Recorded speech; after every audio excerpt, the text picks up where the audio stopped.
Welcome everyone to JRTV as we're here for race number 8 of the 2001 NASCAR Winston Cup Series season. We're here at the Atlanta Motor Speedway in Hampton, Georgia for the running of the Cracker Barrel 500. I'm Joe Ricussi, alongside to me, 8-time Atlanta winner Trey Bartle. Trey, something about this racetrack with you just connected throughout your career. 8 wins here, including sweeping the races back in 1999, just a few seasons ago.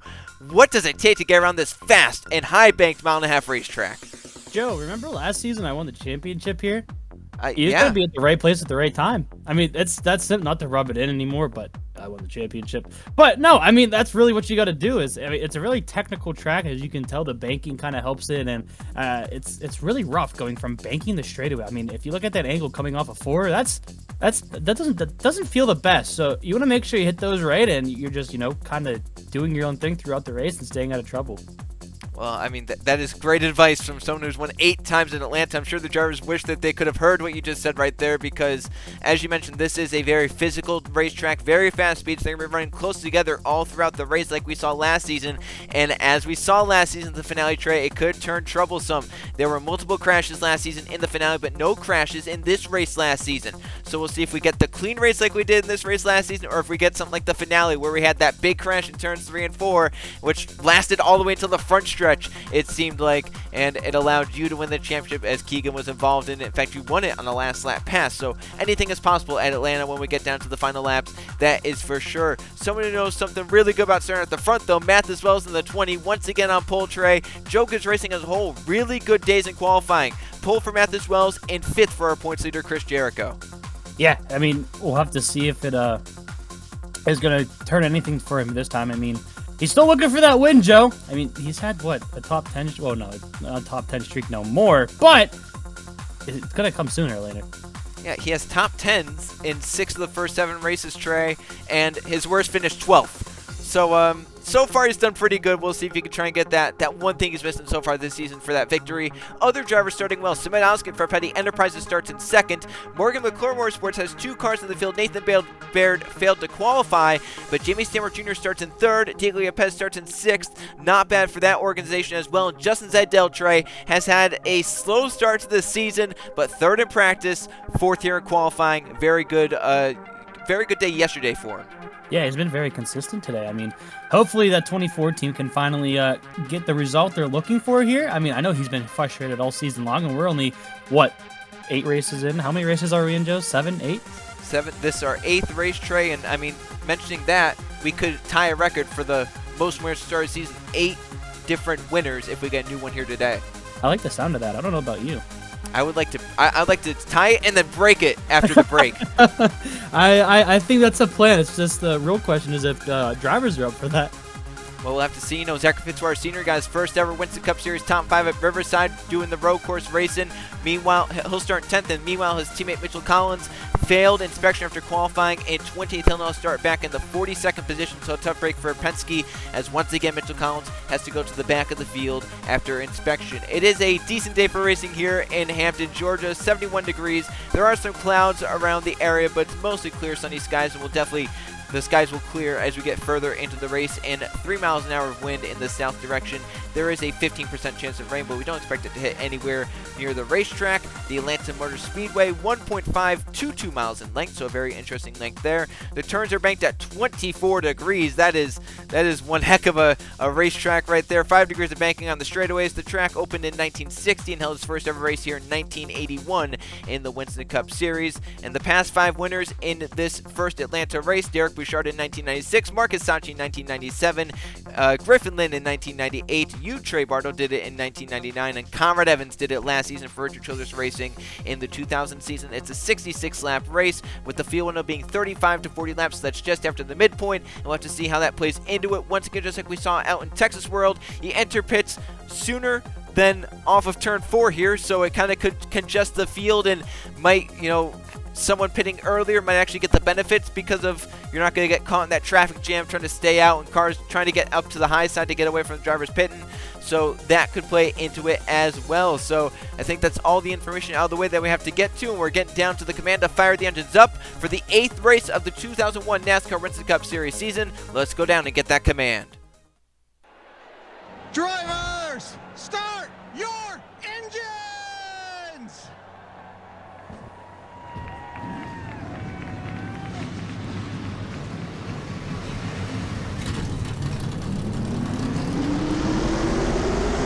That was a great command to fire the engines up to do battle here at the Atlanta Motor Speedway in the Cracker Barrel 500. And Trey, there are some drivers to talk about, but let's talk about your old team, Richard Childress Racing. So good here. You won 8 times with them. Conrad Evans won here last season, but how about Justin Atkins, Special Kukulon, both starting just outside the top 10. Conrad Evans also practiced well yesterday with Kukulon. Do you think that Richard Childress Racing can get their first victory of the season here at Atlanta? I mean, they've been struggling this season. I want to be honest, they have not been up to par with where we were last season. I mean, it's crazy to see, but I think they're slowly getting back up to that, top competitive team here. And like you just said, I mean, they qualified 2 cars outside the top 10, so I can definitely see it happening. And then go back just a few rows. Keegan Thompson, the 5, lost his championship here last season. Trey, the last time he was here, he was involved in a wreck right here.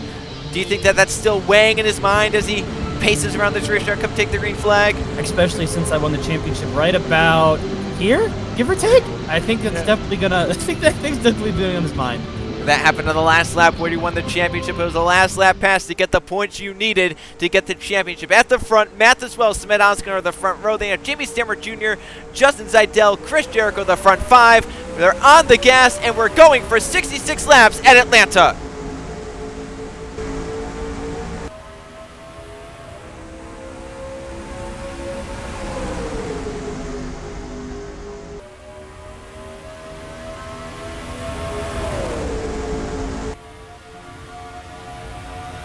Did not get a good start whatsoever. He already dropped back, 2-3 car lengths behind Fitzy there, but I mean, it slowly looked like he's catching back up, but did not get what he's wanted. A little bit of contact coming off of 4.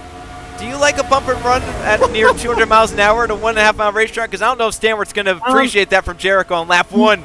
Yeah, I was going to say, definitely not on lap 1. I would not be the happiest of campers, but at the same time, he is the points leader. He's also trying to go for his first win of the season. Oh, they're wrecking in the back! Oh, no! Tim Gary's around. Oh, no! Mitchell Collins. Oh, it's a huge crash. Eli Bright, Jack Haas, Jay Rando. A lot of the drivers that started at the back involved, and Mathis Wells with the lead. That was on lap number 2. What caused that? The first thing I saw, Trey, was right at the back of our angle that we had. We'll obviously get a bender angle of it, but it looked like Tim Gary got turned. Huh. I mean, I guess the only thing that's going to show us the truth is the replay, but yeah. Wow, what a start to this race. Yeah, we'll have to see. It looks like they're diving for pit road. So I wonder what the strategy could be. I don't know, but I'm surprised no one's wanting to get the track position, but they didn't really do many laps on the tires, so you wouldn't think the tires are too worn. You have to think that maybe they're just coming in to get the fuel filled back up. That is very true. I mean, it could be like, let's see if any positions change. I mean, I can see the 30 and the 29. They gained quite a few spots, actually. I mean, they're both in the top, just outside the top 5. Yeah, those inside lane starters, they can gain a tremendous amount of spots on these starts. You can already see, Hernandez already up inside the top 5. Kukulon is now inside the top 5, and Atkins just outside the top 5. So we'll have to see how pit stops change it, though, and we'll have to see if anyone dares do something different than the norm. We'll have to see. Looks like we actually got some 2 tire calls, but we saw, at Riverside, Jordan Edwards kind of won because of his different strategy. Is it just right sides? It looks like majority, if not everyone's going for right sides only. Though Chris Jericho was on there for a long. Look at the spots he lost, Joe. Yeah, Zeidel as well lost a ton of spots on that one. So there were a few drivers that maybe stayed longer for more adjustments or more fuel, but in all that, Trey, Wells loses the lead to Mitch Corbett in the 66, who I think took fuel only. So Haascar Motorsports gambling to get one of their cars out in front. Corbett leads under the first yellow flag. But let's go see what happened with this accident into turns 3 and 4. They saw the skid marks. It was a big one towards the back of the field. Here they are, Trey, coming off turn number 2, and this is actually going to be 2 separate incidents. Tim Gary coming off the corner. It looks like Jay Rando misjudges this gap early on. Yeah, I don't know if Tim came down some or if it was a misjudgment by the 22, but just bad timing right there. And I mean, it was a good save for Tim, just one little spin. And then another one right here. Richardson's involved, the 12, the 7 involved, the 33 had damage as well. And then, Joe, this is a scary part right here. 200 miles an hour, coming back up the track. Big hit right there. Watch Eli go right now the outside wall right here. Oh, that hurts. Yeah, that does hurt. Great job by Jacob Boyd, it looks like, avoiding it. And then Tim Gary obviously doing his spin and keeping on going. He only has slight left side damage and he drives over without any more. So he misses this secondary accident. Take a look at everything that happened in full speed. Here it is once again, Trey. Tim Gary in the background gets turned by Randall. And then looks like Logan Williams just kind of came up and got into Keyshawn on that one. I'm not going to say what happened there between the drivers because, in all honesty, I don't know, and I don't want to get in any trouble here, but it might be the 11's fault for that bigger incident. Yeah, and unfortunate for all these drivers who did start poorly in this race, and that's one of the troubles with starting towards the back. You're more likely to get caught up in early race incidents. That's what happened. You know, Collins failed inspection. Keyshawn had a bad qualifying. Eli did along with Brando and Haas, so all these drivers that did not qualify well, they're in it.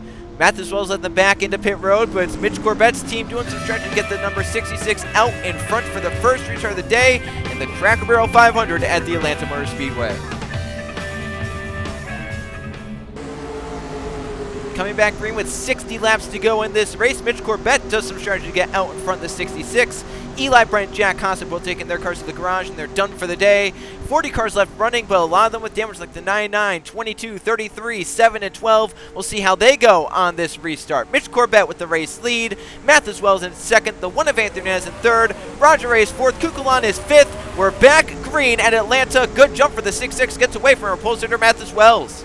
I'm curious to see how the 66 does out front in fresh air. I mean, you know, he's got some heavy hitters behind him with, you know, the 20, the 1, the 55, the 30, some big name teams here. So I'm curious to see if, you know, maybe it helps him being out front here a little bit, especially since, you know, everyone else took right sides, but he took, we think it was fuel only. Mathews Wells has a run, a great push from Hernandez, gets him to the inside of Mitch Corbett, side by side for the lead. Corbett turned the lead lap under green. It looks like he'll accomplish just that by about half a car length. Car number 66 out in front, but Mathews Wells is going to take it right away through 1 and 2. That bottom lane so strong with this much banking. Mathews Wells trying to clear the 66 to move out in front. Roger Ray almost won this race last season. That 55 moved nice on the inside up to third, now going for a second. Right behind him, Matthew Burnett, the only Roush car to not win this season. And Trey, the last few weeks, Roush has kind of looked vulnerable. They haven't looked as good as they did the first 4 or 5 races. Yeah, I mean, that is very true. They won what? How many races did they win so far this season? 3, 4? 3 in a row with 3 different drivers. Yeah, the only one to not win, so here he is now. Maybe today's his day. Knock on wood. Not going to jinx it. If he doesn't win, it's not my fault. But, you know what I mean? Another driver who's had a really disappointing season so far is the number 5 right there. I mean, the hot shot kid and Keegan Thompson, it looks like he barely struggled to get a top 10. Yeah, went from, setting the world on fire last season. They're going to go 3 wide for the lead. Wells done a great job hanging tough up top, but I think that's going to be gone for him now because he got put 3 wide, and Matthew Burnett's going to move out in front of the 17. Keegan Thompson trying to get up to second with him in the number 5. But, yeah, as you mentioned, Keegan has had a struggling start to this season. He hasn't had many good runs, and, think about last week at Riverside. He and Walker Davis involved in some controversy early on in the race. From what I gathered, one of my drivers involved in that went to the hauler with Keegan Thompson. From what I gathered, NASCAR sat them down and said, listen, you both got your pieces in. It's done. It's not moving forward to any other races. You know what? NASCAR can handle it how they want. I'm in favor of the let it have at it. Let the team owners figure it out. They're the ones that are costing the money here with the wrecked up race cars. If the drivers want to go fisticuffs, I'll be there, sit with my popcorn and a beer, watching it go down. So that's my take on it. Do you want me to go broke? I never said that. I'm just saying I want to watch the drivers speak their mind and go at it. There's nothing wrong with that. Well, I'd definitely tell Davis if he kept going after Keegan to settle it down and think about my wallet once in a while. Hey, it probably brought some viewership to your team and so your sponsors, so, I mean, they can't be complaining. I guess so, and obviously Edwards winning helped that as well, but meanwhile at the front we have some different names. Lathan Strickland trying to lead this lap. Justin Atkins, the rookies, had a terrible start to this season, but here he is moving up, and we talked about Chris Jericho losing spots on pit road, but driver of the 18 always finds a way back to the front. Yeah, it seems to do it, but we'll have to see if he can stay up front is the real question. I mean, he lost, what was that, almost 10, 15 spots on pit road, it looked like? Yeah, it was a lot of spots, double digits for sure. And here he is now knocking on the door, and off turn number 4 looks like he might be able to lead this lap. Atkins fighting back up top, but Jericho gets the lap led by a nose, and who knows, Trey, that could be the finish at the end of this race. Yeah, that could be true, but we'll have to see what comes. A lot of laps to go. Joe can't be saying anything so far. And here comes the 30 of Kukulon. He missed, I don't even know how many races at the beginning of this thing. And right now he's running up front. I mean, he's locked in points-wise, I believe, if I'm not mistaken, to make the show if he can keep up with these good finishes, and it looks like he's making the most of it. Yeah, how about missing 2 of the first 5 races? And, you know, struggling a little bit in that regard, but he's inside the top 35 in points and looking to try and maybe get a win for the Richard Childress race. To be the first Richard Childress driver to win this season. Justin Zeidel looking to be the second Hendrick driver to win. Brett Searer won the 500. Since then, they have not won a race. Now Zeidel wants to lead in the 24, which is so far this has been his best race weekend of the season. Zeidel is now out in front on lap number 15. Here comes that 44 again on the bottom. Oh! Looks like we're starting to split up. Oh no, another car. Oh! Oh no! The 55 and the 40. And they're still wrecking on the front. Oh, Brandon Beal. 96. Watch him, guys. Evan They're Hunter. flying. Ooh. Mathis Wells. What happened again? The 33 looks like he has more damage than from the first one. Anyone else? I don't think I see any more damaged cars. Well, this is splitting the field up. Yeah. What's well, Chris Jericho staying out. Yeah. So they're going to be coming in with 50 laps to go. They'll be about 10 laps short on fuel from here, but you think about, you know, you pit now, later in the race if it has to go under green, you just take fuel only, do 10 laps. I mean, that could be the case there. I can see a couple other HMS guys staying out. Strickland stayed out. I couldn't tell us who else stayed out there, but yeah, I'm curious to see what these guys do here. Where some of them took rights, so maybe they'll just take lefts here, or they'll go for all 4 tires. Yeah, I you know, with how little track position is meant at Atlanta, I'd rather the 4 here. Well, so far everyone's taking rights, and then are they gonna set the car down and go to the lefts? Oh no! My gosh! Wow, those lefts are getting a beating in today. Yeah, Goodyear must have brought a durable left side tire, right? Because, my gosh. Poor guys are probably screaming right now. Yeah, these drivers are like, give me 4! And the crew chiefs are like, nope, we need the track position. You're staying out there. But, yeah, not too many stayed out, so this could be an interesting restart. Kuklan's going to be the first off pit road. Chris Jericho the lead, but let's see what happened. It looks like it was a pretty big one towards the middle of the pack here at the Atlanta Motor Speedway. A very, very serious incident here at the Atlanta Motor Speedway on lap number 15. 3 wide to the corner. There was a squeeze play with Ray, Wells, and Teague, and right here. Oh, my goodness. Oh, no, the caution. Good. Into the thank goodness for the catch fence, Joe. Yeah, I mean, look, he was on top of the 40. He's flying. He looks like the Dukes of Hazzard. Look at the 40. Yeah, that's scary stuff for both those drivers. And look at Colin Teague when he ends up stopping to flip. He is right on the 55. They ended right together. Jeez, oh man, I hope they're all right. Yeah, very scary for Teague and Ray, and we obviously hope they're both okay. Roger with a very terrible impact into the fence, and obviously Colin Teague had that car on top of him. As we'll go take a look at this wreck in full speed.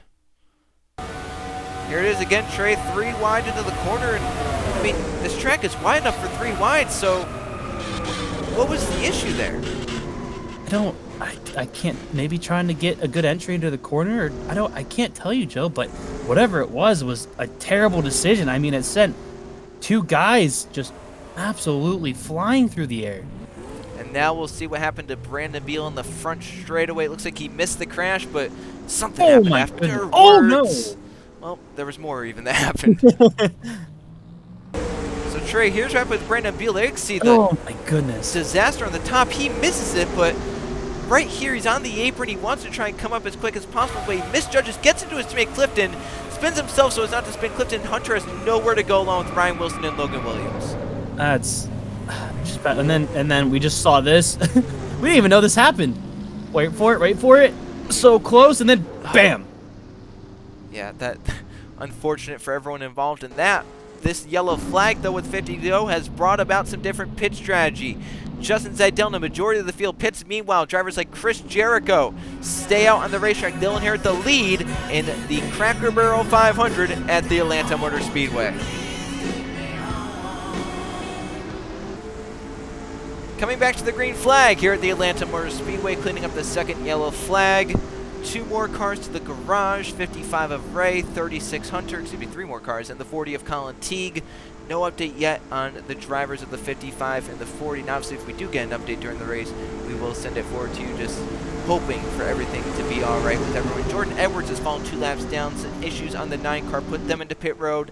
They had to stay a little bit longer, and they're now 2 laps down, 37th place. So a tough break for last week's winner at Riverside. Leaves us 36 cars on the lead lap, and a mixed bag of strategy, Trey. Chris Jericho, Lathan Strickland, Zachary DeLello, Keegan Thompson, Brett Sierra, Roberto Crown Jr., Nolan Lawrence, Jordan Stout, along with Caden Lynn, Noah Clifton, Jacob Boyd, all stayed out. Kukulon on back came in, so that leaves us 11 cars to stay out. 12th on back, Trey came into pit road. Curious to see how these guys do. I mean, for those guys that did come in, they're going to have a lot of work to do to get back up front, but, I mean, they got the tires, so I definitely think they should be able to do it. All right, we'll have to see. Pace car to pit road. Chris Jericho, the points leader, currently with the race lead, has 10 other cars on that same strategy. A very, very mixed up restart there. We're back on. Strickland looked to get the jump at the lift, and now Keegan Thompson has the run. He'll take it to the inside to Lello for third. That's going to be close. Lathan Strickland's all over the back of Jericho. He is. He's pushing him off turn number 2, maybe looking to set up for a run down the back straightaway. Still pushing Jericho. Now he's going to peek to the inside at the entrance of turn number 3. Lathan Strickland for Dale Earnhardt Incorporated. Dale Lightning, the team owners, to love seeing one of his cars out in front at the very powerful Landmore Speedway, just showing these DEI cars have some horsepower under the hood. Yeah, I mean, we never thought that they didn't. They were just struggling to find it. It definitely looks like they're starting to get back in their stride. And I mean, Joe, with that scary accident we just had, they were able to get the catch vents repaired, but do you think it's going to make these guys race any less aggressive? From what I've seen over the years, no. These drivers, they kind of block that stuff out, and some of them might not even know what happened. Yeah, especially the guys up front. Maybe they saw the catch fence was a little mangled up, but other than that, I mean, I don't even know if they know exactly. The crew chiefs probably didn't tell them. I mean, they can't get in the driver's head like that. They got to let them do what they got to do. Exactly, as Brett Sierra, our Daytona 500 champion, moves out in front. How about Roberto Crown Jr. for Petty Enterprises? One of their cars started inside the top 2, and now Roberto Crown Jr. wants to lead this race for the 43 car.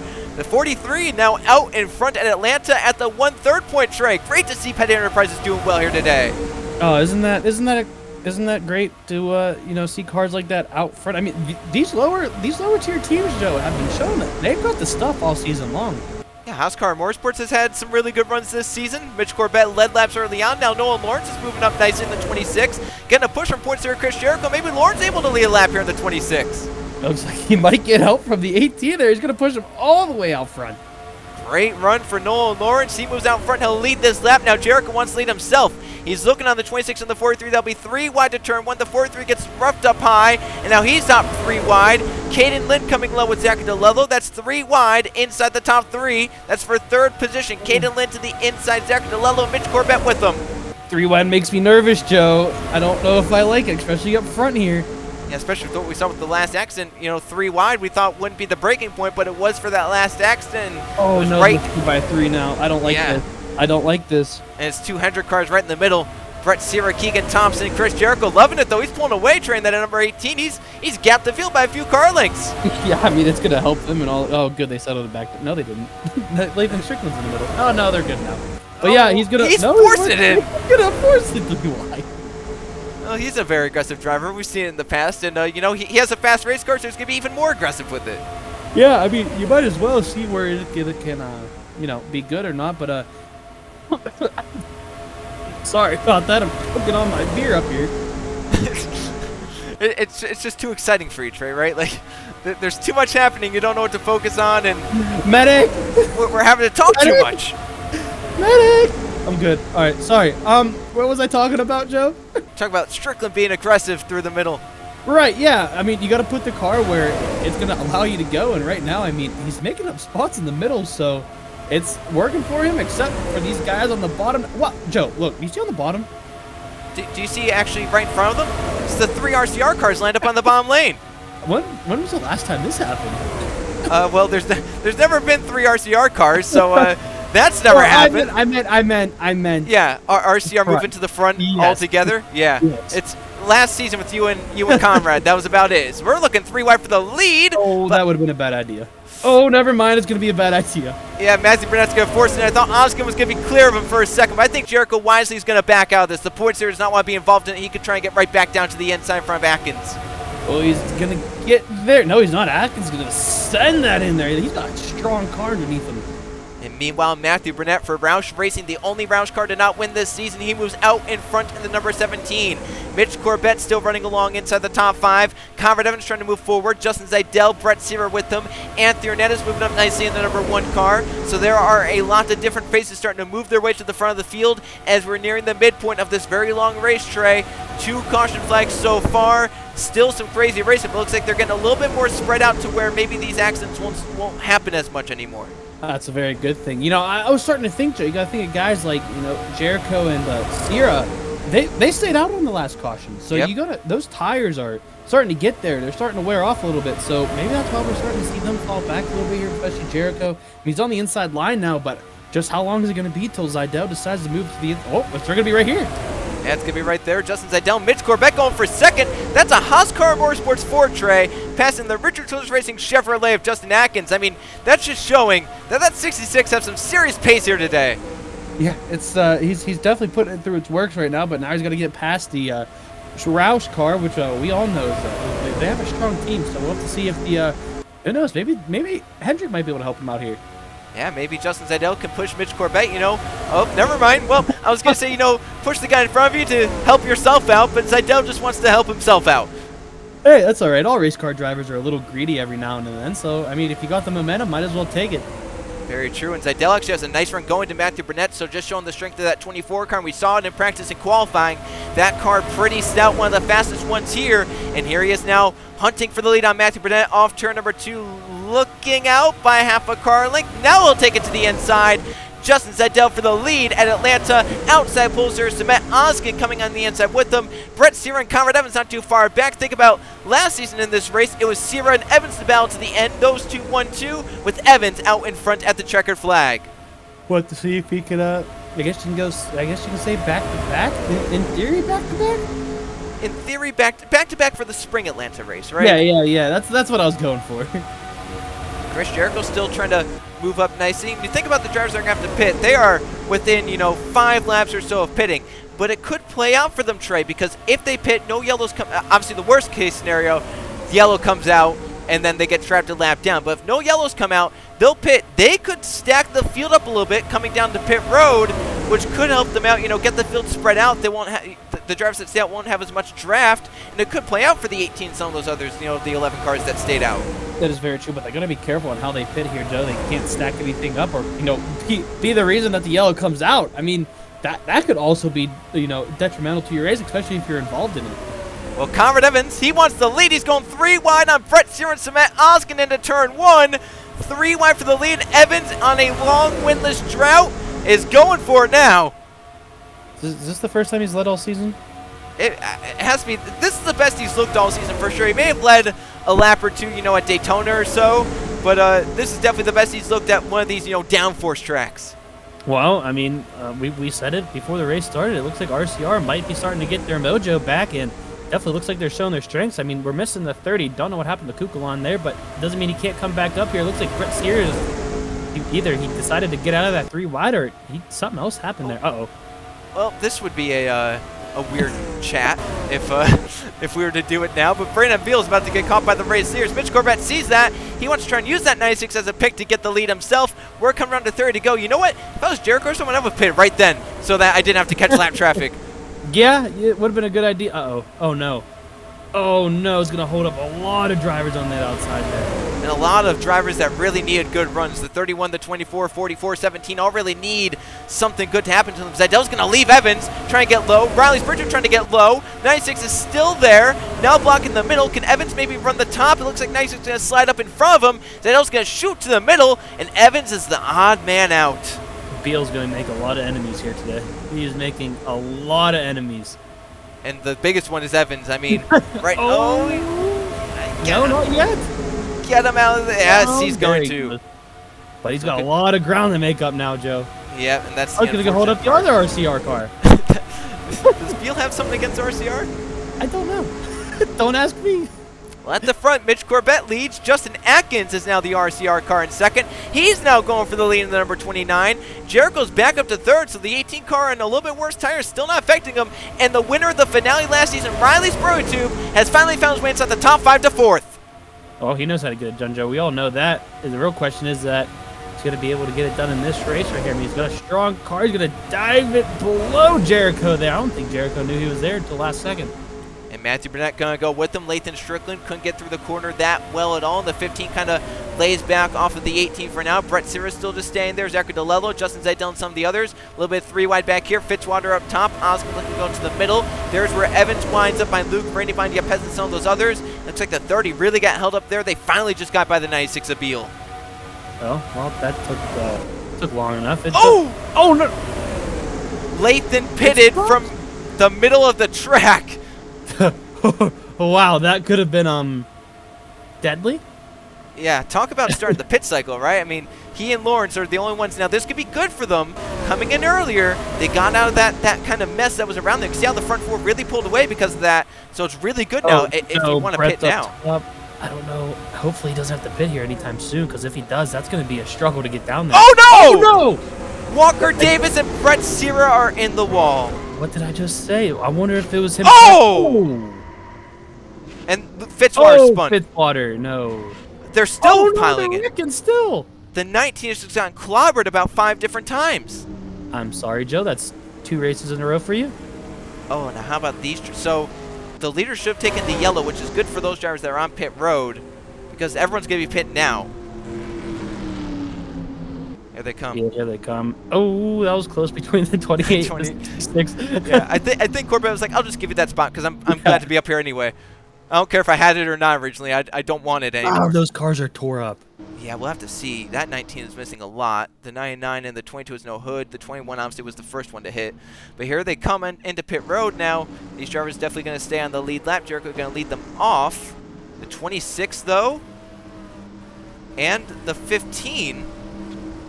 We'll have to see where they come out in relation to these drivers. Looks like they're going to actually lose some ground. Strickland and Lawrence. It's not.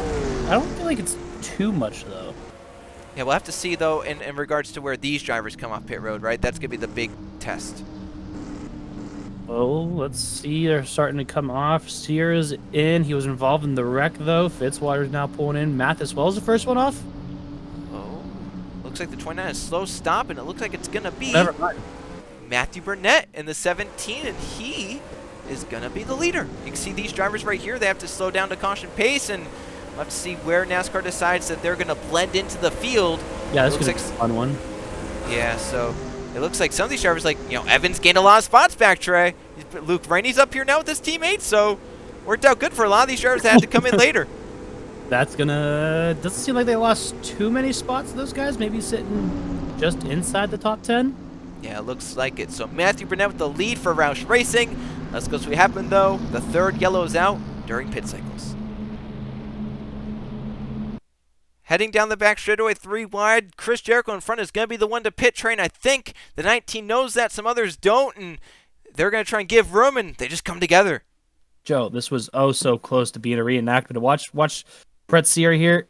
Oh, we almost climbed that wall. So close.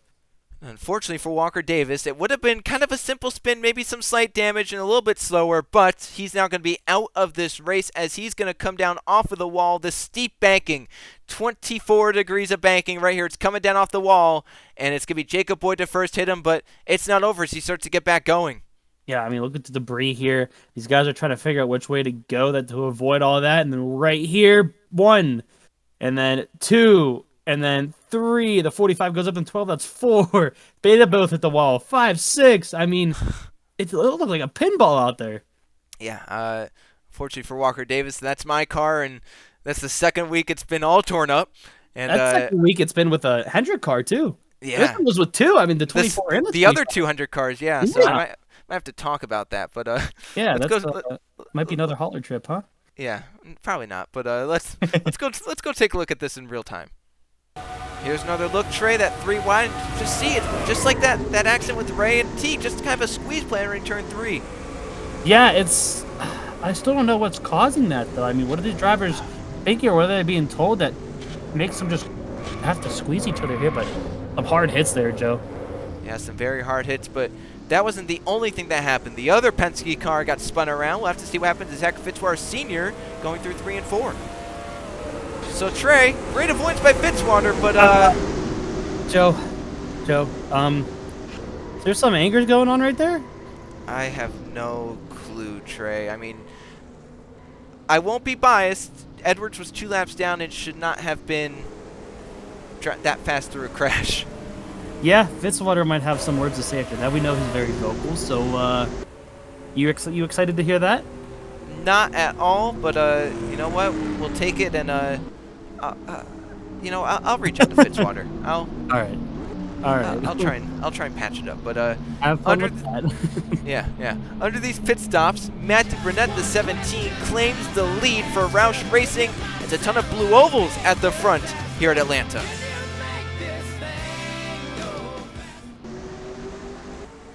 Welcome back to the Atlanta Motor Speedway, cleaning up the 3rd yellow flag of the race here in the Golden Corral 500. It is the number 96 of Brandon Beal we're focusing on because, Trey, it's time for our McDonald's lunch chat for this week. Last week, Trey, your streak is over. We talked about I think they were against me. Current number of road course races. You said we need more. Well, 3 is just right. 53% said that. 40% did say we need more, and only 6% said it's too many. Well, at least I was partly right. And now, for this week, it is focusing on the Atlanta Motor Speedway. Trey, we come here twice a season. It is the finale for the NASCAR Winston Cup Series. Should the finale date rotate around? Yes, no, not sure. Rotate around? To different tracks. No, we saw the finish here last season. Joe, it was amazing. Why would we want to change it? Look at this race. It's caution-filled, good racing. Why would people want to change it? All right, so you're a fan of Atlanta, but also you've won here 8 times, so take that with a grain of salt, I guess. No. Well, at the front, 4 Fords lead the way. Burnett, Spurley, Tube. How about Luke Rainey up to 3rd and Mitch Corbett in 4th? We're back going at Atlanta. Good restart for the front 3. Corbett maybe a little bit of wheel spin in 4th, and then 2 Richard Childers teammates of Atkins and Evans are 5th and 6th. 77 had wheel spin there. I mean, look at the gap, but they should be able to catch up pretty quickly here. Looks like they're starting to catch, especially with the power he has behind him. Yeah, he has 200 cars, a DEI car, a Gibbs car pushing him. I think he's just fine. And look at the run they're going to have, actually. They could get a nice run and maybe make a move here on the front straightaway. Atkins going to go along with Seidel. Wow, a lot less cars went with that. Oh, he's got his teammate behind him now. Yeah, Keegan Thompson, the 200 cars left in the race are going to be going for it. Brett Sear is still in, but he is at the back. A lot of damage back in 28th. Atkins looking for 3rd now on Luke Rainey. Luke hasn't been at the front all day long, so you have to know that maybe he doesn't know what it's like to be up here. You know, he's kind of been mid-pack all day. This strategy's worked out for him. He's trying to get a win for Robert Yates Racing. His teammates up there as well, but Atkins is showing the pace of that 29. He's just slicing through these guys. He's absolutely cruising right now. They're 3 wide again, Joe, so make sure we keep an eye on that. Never mind, they're going to settle it out pretty quickly there. But yeah, this 29 is on. I think it might be my car. Look at him go! There he goes to the inside of the 17, and I would not be surprised if it was your car, maybe even Conrad's car from last season. That is very true. I mean, I feel like Conrad kind of won his car back, though. Yeah, you would think, but I mean, you never. If they had something newer, maybe they would give it to the more experienced driver or at a RCR. I don't know. I don't have that many. I don't have that many connections with the ownership. I mean, we might talk about that in the future. You never know what could go down. You never know. Well, while we were talking about RCR, they got left out. Now Hendrick's out in front, but Keegan's actually going to leave Seidel there. Wow, that's well, I mean, it's not super speedway, so you know, you don't have to work with your teammate, but it's also, you know, kind of common courtesy in a way to work with your teammate, and Keegan didn't want to do that. And now it's split them up, and now Chris Jericho, the points leader, wants to extend that points to get his first win of the season. He's going to fly on by Keegan Thompson. There's one driver who looked really good on fresh tires. It was his number 18. Remember that last restart where he was really able to pull away? He's done it again. Great lap there, but Keegan's coming right back at him. We got Val for 3rd behind those front 2. Oh, here comes the 6. He's going to gap himself a little bit here. He almost got when we were looking over the Brandon Beal incident, he almost did the same thing off Conrad Evans. It looks like he was able to rebound pretty well from that as well. He has. Nolan Lawrence up to 4th. Keegan Thompson back for the lead on Chris Jericho. And, you know, want to go back to Jordan Stout because it was after qualifying. He qualified terribly. He's back there with Eli Bright and them. After qualifying, he said, just pack it up. We're done. It's over. Well, here he's in 3rd now. Yeah, well, you see, it's crazy how quickly things change, huh? Yeah, it is. You know, one day you're like, well, this car sucks, and I'm not going to be able to do anything with it. And then the next day you're going, maybe this ain't too bad. I regret what I said. Yeah, this car's actually pretty good, guys. But, yeah, then Luke Rainey here, he's falling back a little bit, but, I mean, it's nothing. Like you said, he has to learn how his car drives up front right here, and might be looking like he's somewhat getting the hang of it here. He's gathering himself a little bit from this pack, but he's got a lot of work to do. This six is on the move right now. If there's going to be one driver, Trey, that is going to deny us 8 different winners in the first 8 races, it might just be Jordan Stout, because that car has come alive in the second half of this race, and he's showing the pace right now in the number 6. But Keegan also has pretty good pace out front. He's gotten out front. That gap stayed about 2-3 car lengths ever since. Yeah, this is the Keegan Thompson we're used to seeing, Joe. I mean, we said, you know, he's struggling, but right now his car looks strong out front, but Chris Jericho's going to get right back underneath the 6 there. Is he going to get a run? He doesn't look like he really got the run on the front stretch. Maybe down on the 1 and 2 and onto the back stretch. But, I mean, 3 out of these 4 guys right here, you know, they're all real hungry for their first win. And then the 6 is just kind of like, hey, I want to get more than 1 win this season. Yeah, Jordan Stout's like, I want to get my second ever win, and I want to be the first driver to get multiple wins this season. And these drivers, if they keep doing this for a second, Keegan's not going to get past it all. No, I mean, yeah, honestly might be gaining a little bit. Let's see what the time says here. He's actually gaining his lead a little bit. So if they keep doing this, Joe, it might be a little bit of a walk-off. It might be. Lathan Strickland might want to try and change that. Nolan Lawrence up here is a lap down in the number 26. He's currently scored in the 31st position, highest car, 1 lap down. He's trying to unlap himself in case the yellow comes out. 5th place is Zachary DeLello. He's trying to break away because those drivers battling for 5th so long, it just allowed those front 4 to get away, and they've got, you know, a nice second or so gap. Then you have the battle for 6th, which is Evans, Burnett, Atkins, and Roberto Crown Jr. If they don't stop this battling, these guys are not going to have a shot for the win. It's just going to be battling for top 10.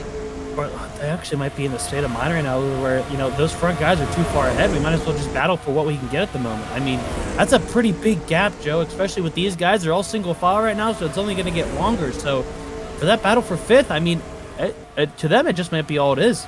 Or I should say battle for 6th. Single file and spread out. Right now, no real chances of someone getting up there and battling Keegan Thompson. If anyone, it might be Lathan Strickland to try and do it, because that 15's looked pretty good here. He's up to 3rd place now, just got by Jericho a lap ago, and with 10 laps to go, he's hunting onto the back of the number 6 of Jordan Stout, trying to find a way to get to him. Meanwhile, DeLello kind of in a world of his own in 5th place, trying to get the toe off the 26 to maybe get up to Jericho and those front 4, if that's at all possible. I mean, it might be, but I think they're too far out. If I was him, I'd just be kind of cruising in my little spot right here. I mean, there's nothing wrong with the 5th place finish. That's good points day, and I mean, you're going to go home with a car that has no damage on it whatsoever. You're just kind of, you're not really stressing about anyone racing you right now. But right here, Lathan Strickland's going for 2nd place underneath the 6 of Stout. Going to be able to get it. Lathan Strickland, his only career win came last season at the California Speedway race number 2 for Andy Petrie Racing. He's trying to get DEI a victory this season, their first win in a while as a whole team, but he has to try and get by the 6, clear him, and then run the 5 of Keegan Thompson down, which is a lot easier said than done, but we also have traffic ahead like the 45 to 7, so if this stays green, no walk-off for Keegan for sure. This will be it'll be interesting to see how they deal with this lap traffic here. Looks like I think the 18 and the 15 might be possible. Never mind. Oh, nope. It's close, but yeah, Jericho's going to look to the inside. And Lathan, I thought, you know, they were going to work together right there and try and catch the 5, but instead Jericho said, I really want that first win. I don't want to be known as just the points leader anymore. He doesn't get paid to push other teams' cars around. That's very true. And meanwhile, they're still bound for 6. They've fallen 3 seconds off of these leaders. I mean, they just keep shuffling it back and forth, and they just keep falling further back. DeLello is making gains, got by Lawrence, and if these front 4 keep battling like they happen with 6 to go, he could have a shot. He gained 2/10 that last lap. He might have. There might be just enough time left, but I mean, I don't know. These guys can't really catch Keegan, so how is he going to be the one to, you know, make that difference there? But I mean, we'll just have to see if he can do it right here. The 6 is going to go again. Yeah, it's just terrible because these drivers, they just keep battling. They keep getting runs at each other, not at Keegan. It's really slowing them down, but the only saving grace they can have is that these lap cars up here, Ryan Wilson and the number 7 of Jose Mills, they could possibly hold Keegan up just enough to where they get to his back bumper, kind of break that bubble surrounding the 5 car, and then they have a shot at it. I mean, neither of them have hoods, so they don't have the best of aerodynamics right now. They got a lot of drag, but we'll have to see what they can do going around these lap cars here. As long as they don't get double file, I think they can make pretty easy work of them.